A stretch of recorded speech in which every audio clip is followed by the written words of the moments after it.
जय श्री राम। आज हम करेंगे रामचरितमानस बालकांड पृष्ठ संख्या 205-206। एहु मिस देखौ पद जाई, करी बिनती आनऊ दौ भाई। ज्ञान विराग सकल गुण अयना, सो प्रभु मैं देखब भरी नयना। इसी बहाने जाकर मैं उनके चरणों का दर्शन करूं और विनती करके दोनों भाइयों को ले आऊं। जो ज्ञान वैराग्य और सब गुणों के धाम हैं, उन प्रभु को मैं नेत्र भरकर देखूंगा। बहुविधि करत मनोरथ जात, लागी नहीं बार। करी मज्जन सरऊ जल, गए भूप दरबार। बहुत प्रकार से मनोरथ करते हुए जाने में देर नहीं लगी। सरयू जी के जल में स्नान करके वे राजा के दरवाजे पर पहुंचे। मुनि आगमन सुना जब राजा, मिलन गया लय विप्र समाजा। करि दंडवत मुनि सन्मानी, निज आसन बैठार नियानी। राजा ने जब मुनि का आना सुना, तब वे ब्राह्मणों के समाज को साथ लेकर मिलने गए और दंडवत करके मुनि का सम्मान करते हुए उन्हें लाकर अपने आसन पर बैठाया। चरण पखारी कीन्ही अति पूजा, मौसम आजु धन्य नहीं दूजा।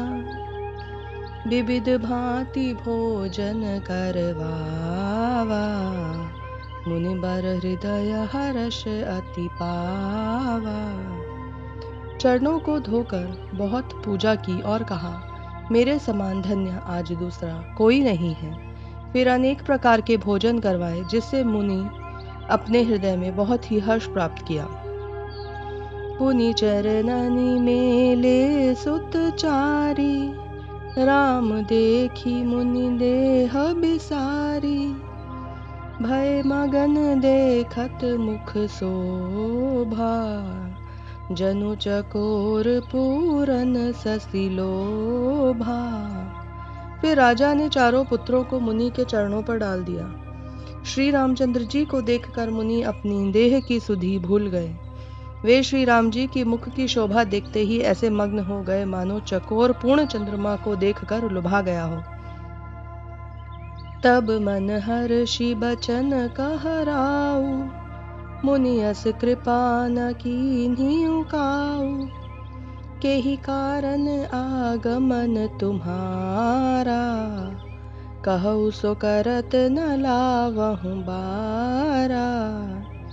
तब राजा ने मन में हर्षित होकर ये वचन कहे, हे मुनि, इस प्रकार कृपा तो आपने कभी नहीं की। आज किस कारण से आपका आगमन हुआ, कहिए, मैं उसे पूरा करने में देर नहीं लगाऊंगा। असुर समूह सतावहि मोहि, मैं जाचन आयऊ नृप तोहि। अनुज समेत देहु रघुनाथा, निशिचर बध मैं होब सनाथा। मुनि ने कहा, हे राजन, राक्षसों के समूह मुझे बहुत सताते हैं, इसलिए मैं तुमसे कुछ मांगने आया हूँ। छोटे भाई सहित श्री रघुनाथ जी मुझे दे दो। राक्षसों के मारे जाने पर मैं सनाथ हो जाऊंगा। देहु भूप मन हर्षित तजऊ, मोह अज्ञान। धर्म सुजस प्रभु तुमको, इन कह अति कल्याण। हे राजन, प्रसन्न मन से इनको दो, मोह और अज्ञान को छोड़ दो। हे स्वामी, इससे तुमको धर्म और सुयश प्राप्ति होगी और परम कल्याण होगा। सुनी राजा अति अप्रिय बानी, हृदय कंप मुख दुति कुमुलानी। चौथे पन पायऊ सुत चारी, विप्र बचन नहीं कहेऊ बिचारी। इस अत्यंत अप्रिय वाणी को सुनकर राजा का हृदय कांप उठा और उनके मुख की कांति फीकी पड़ गई। हे ब्राह्मण, मैंने चौथे पन में 4 पुत्र पाए हैं, आपके विचार कर बात नहीं कही।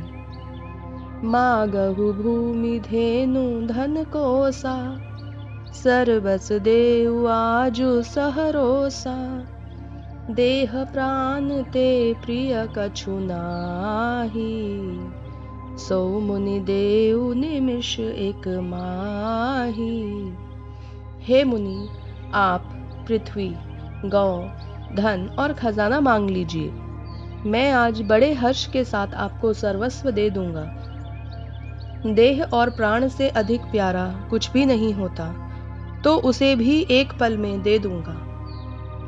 सब सुत प्रिय मोहि प्राण की नाई, राम देत नहीं बनई गोसाई।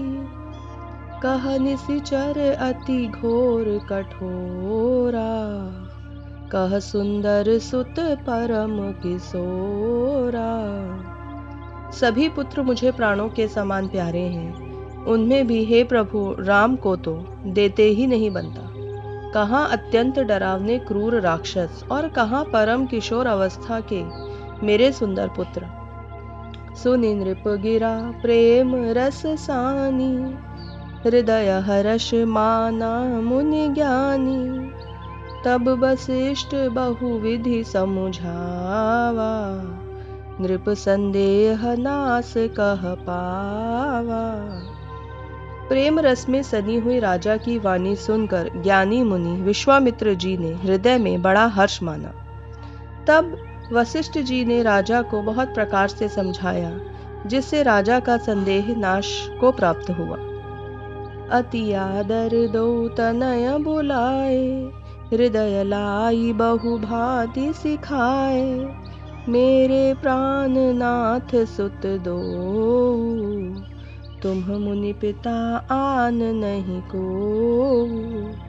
राजा ने बड़े ही आदर से दोनों पुत्रों को बुलाया और हृदय से लगाकर बहुत प्रकार से उन्हें शिक्षा दी। और फिर कहा, हे नाथ, मेरे दोनों पुत्र मेरे प्राण हैं। हे मुनि, आप ही इनके पिता हैं, दूसरा कोई नहीं। जय श्री राम।